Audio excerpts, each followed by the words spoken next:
Party का कोई भी कार्यकर्ता यदि पार्टी छोड़ता है, एक कार्यकर्ता का भी छोड़ना पार्टी के हित में नहीं होता है। लेकिन जिस राजनीतिक महत्वाकांक्षा और जो परिस्थितियां इधर हाल में सुप्रीम कोर्ट के एक आदेश के द्वारा जो बातें सामने आई थी, उसी समय से हम लोगों तक ये बात पहुंच गई थी कि जो स्टाइल ऑफ फंक्शनिंग बीजेपी का रहा है, आज बीजेपी में बीजेपी के अपने लोग नहीं हैं। अब बीजेपी के कार्यकर्ता लोग जनसंघी खतियान की बात करने लग गए, क्योंकि अभी बहुसंख्यक लोग वहां पर ऐसे ही आए हैं पिछले 10 वर्षों में कि यदि किन्हीं का कोई केस है तो उसका भयादोहन करो, एजेंसियों को लगाओ, जो पॉलिटिकल वर्कर है उनके पीछे में सीबीआई और ईडी को लगाओ, और जो कॉरपोरेट सेक्टर है उनके पीछे पहले आईटी, फिर डीआरआई और लास्ट में ईडी को लगा के एक तो राजनीतिक कार्यकर्ता को अपने पास लाओ, दूसरा कॉरपोरेट से चंदा लाओ।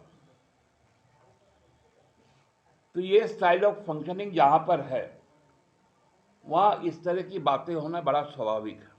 मुझे याद है कि दुर्गा भैया के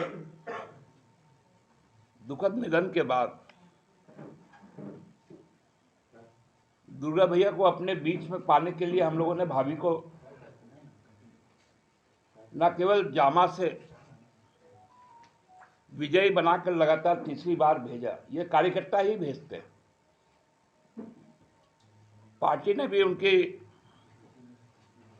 जो नेतृत्व और सांगठनिक क्षमता है उसको देखते हुए न केवल कार्य समिति का सदस्य बल्कि महासचिव के पद पर भी उनको आसीन किया है, क्योंकि हमारे जितने उपाध्यक्ष हैं वो पार्टी के वरिष्ठ लोग हैं। तो इसलिए हमको लगता है कि जब किसी को कहीं कुछ जाना पड़ता है तो कुछ तो कारण बताना ही पड़ेगा। सब कोई तो पशुपति कुमार पारस है नहीं कि उन्होंने मंत्रिमंडल से जब त्याग पत्र दिया तो 3 लाइनों का दिया,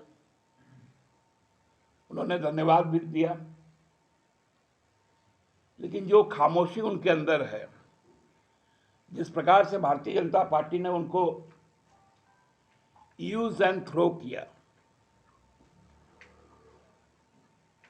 तो ये बताता है ना भारतीय जनता पार्टी का असली चाल चरित्र चेहरा क्या है। जब जिसकी जरूरत पड़े उसी को पिक करो। देखिए, लोकसभा का चुनाव में उनका अपना व्यक्तिगत वोट, चूंकि उनका लोकसभा का चुनाव में है, वो मतदाता है, वो 1 वोट तो जरूर कम होगा। अदरवाइज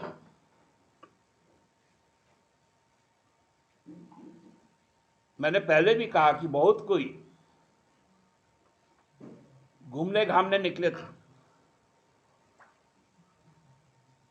लेकिन वो एक अजीब कॉम्पोजिशन का क्षेत्र है, वहां पर इसका चुनावी नतीजे पर कोई असर नहीं होगा। देखिए, मंत्री बनना नहीं बनना, क्योंकि यहां मंत्रिपरिषद बड़ा लिमिटेड है और क्षेत्रों का भी ध्यान रखना पड़ता है,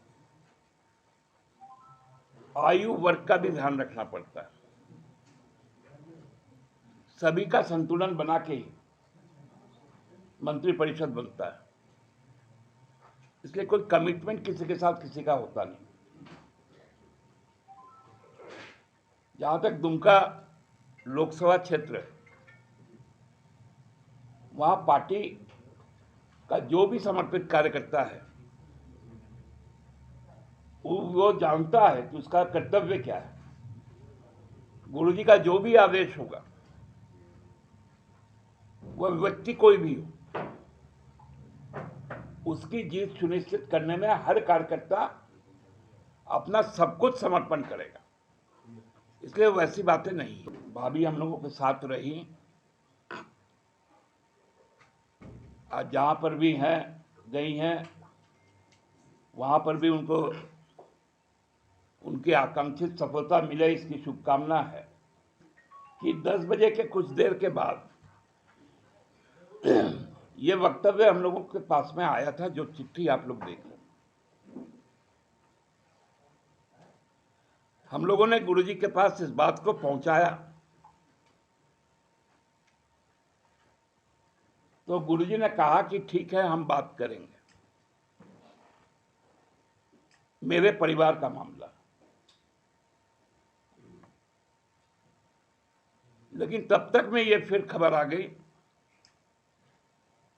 कि वो भाजपा जा रही। तो आपने यदि निश्चय करके पत्र दिया है, तब तो फिर कुछ कहना नहीं तो उतना समय हम लोगों को भी मिलना चाहिए था, ताकि घर में भी बात हो जाती, पार्टी में भी बातें हो जाती और कोई ना कोई निष्कर्ष भी निकल आता। मैं इस पर टिप्पणी नहीं करूंगा, क्योंकि अभी तो गई है। उनको बहुत बहुत शुभकामना है। हमें भी खुशी होगी, क्योंकि वो राजनीतिक तौर पर बीजेपी पे शामिल हुई, लेकिन दुर्गा भैया की धर्मपत्नी होने के नाते उनका एक छोटा भाई और देवर के रूप में मैं उनका हमेशा से व्यक्तिगत श्रद्धा करूंगा और उनकी उन्नति, उस परिवार की सर्वांगीण उन्नति, प्रगति में थोड़ा सा भी यदि योगदान की जरूरत मुझे होगी तो मैं जरूर करूंगा।